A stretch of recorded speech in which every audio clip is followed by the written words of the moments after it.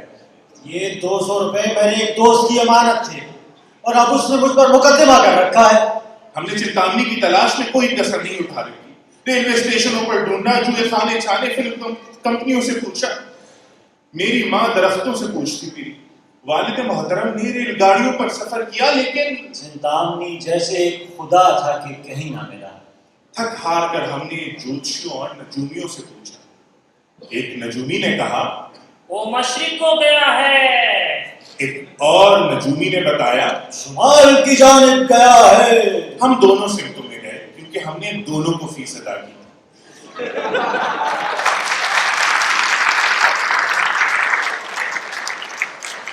ایک اور نجومی نے بتایا ایک کتا بھی اس کے ساتھ ہے۔ ہم نے یہ بات بھی مان لی کیونکہ ہمارے محلے سے ایک کتا بھی اس دن سے غائب ہے جس دن سے چنتامنی۔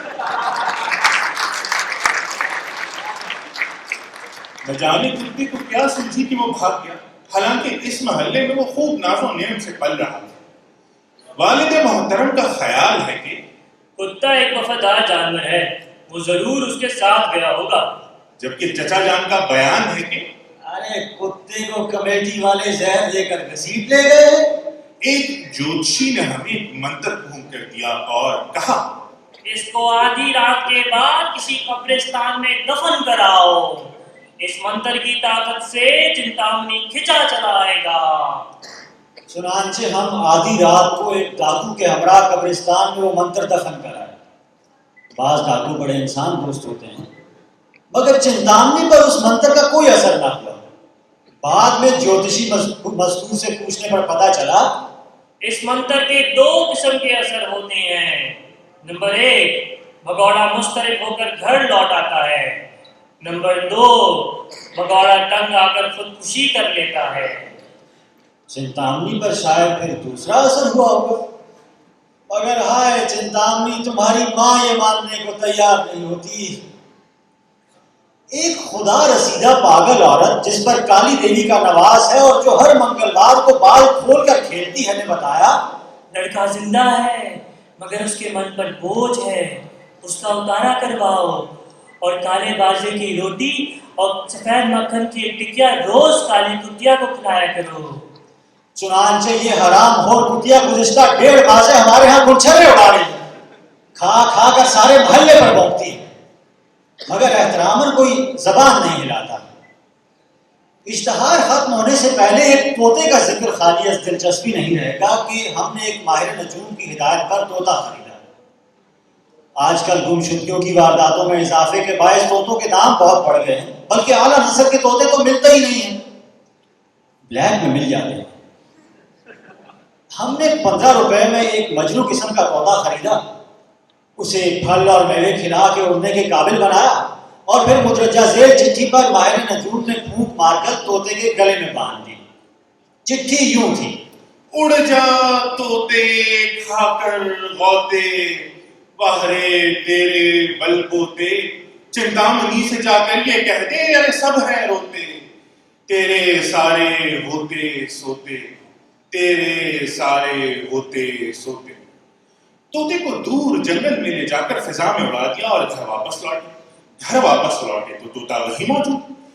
ہم نے پوچھا میاں مٹھو کیا ہوا؟ وہ بولا پستہ کھاؤں۔ ہم نے اس ناکار کو مزید پستہ کھلانا مناسب نہ سمجھا اور تھک ہار کر اسی طوطا فروش کے ہاں یہ طوطا واپس لوٹا دیا، اور وہ بھی آدھے داموں پر۔ حاضرین، ہماری یہ تمام کوششیں ظاہر کرتی ہیں کہ چنتامنی ہمیں کتنا عزیز ہے، اس لیے ملک بھر کے تمام بہن بھائیوں سے اپیل ہے کہ چنتامنی کو جہاں کہیں بھی دیکھیں سیدھا ہمارے ہاں لوٹا دیں۔ خدمت خلق کا تقاضا تو یہ ہے کہ یہ کام مفت کیا جائے، لیکن چونکہ زمانہ صنعتی ارتقاء کا ہے اس لیے خدمت خلق کا تقاضا واجب معلوم نہیں ہوتا، سو ہم ضرور کچھ نہ کچھ گفت دار دیں گے، آنے جانے کا کرایہ بھی دیں گے، بشرط یہ کہ سفر 3rd کلاس میں کیا جائے۔ اور اگر چنتامنی خود اس اشتہار کو پڑھے تو برائے مہربانی گھر واپس لوٹ آئے۔ میں اسے یہ کہہ کر پریشان نہیں کروں گا کہ اس کی والدہ بستر مرگ پر ہیں یا والد محترم نے کھانا پینا ترک کر رکھا ہے، نہیں، یہاں سب خیریت ہے، سارے کنبے کی حالت بدستور اچھی ہے، والد محترم کو بدستور کھانا ہضم ہو جاتا ہے، والدہ بھی پڑوسوں سے لڑتی رہتی ہیں، اس لیے چنتامنی بے خوف ہو کر واپس چلا آئے تاکہ کم سے کم ہم اس کالی کتیا کو تو گھر سے باہر نکال سکیں۔ چنتامنی جلدی آؤ بھیا، ورنہ اگر وہ 200 روپے سارے کے سارے خرچ ہو گئے تو پھر تمہارے واپس آنے کا کوئی فائدہ نہ ہوگا۔